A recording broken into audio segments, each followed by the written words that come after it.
Punjabi style paneer curry మీరు కూడా ఈ స్టైల్లో చేయండి. చాలా టేస్టీగా ఉంటుంది. పుల్కాలోకి చపాతీలోకి కూడా చాలా బాగుంటుంది. దీనికి మీడియం సైజు ఒక ఉల్లిపాయ, ఒక క్యాప్సికమ్, ఒక 2 టమాటాలు కట్ చేసుకుని పక్కన పెట్టుకోండి.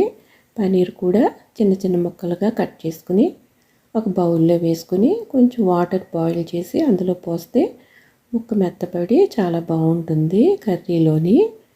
తర్వాత మనం ప్యాన్ పెట్టుకుని మనం కట్ చేసి పెట్టుకున్న టమాటాలు, క్యాప్సికమ్, ఉల్లిపాయ ముక్కలు వేసేసి 2-3 పచ్చిమిరపకాయలు వేసి సాల్ట్ కూడా వేసేసి చల్లారిన తర్వాత మిక్సీలో ప్యూరీలా చేసుకోండి. తర్వాత ప్యాన్ పెట్టి కొంచెం నెయ్యి వేసి గరం మసాలా, ధనియాల పొడి, కారం వేసి అది వేగిన తర్వాత మనం రెడీ చేసుకున్న ప్యూరీని వేసేసి పన్నీర్ ముక్కలు కూడా వేసేసి ఒక ఉడికిన తర్వాత కొంచెం బాదం పొడి చల్లుకుంటే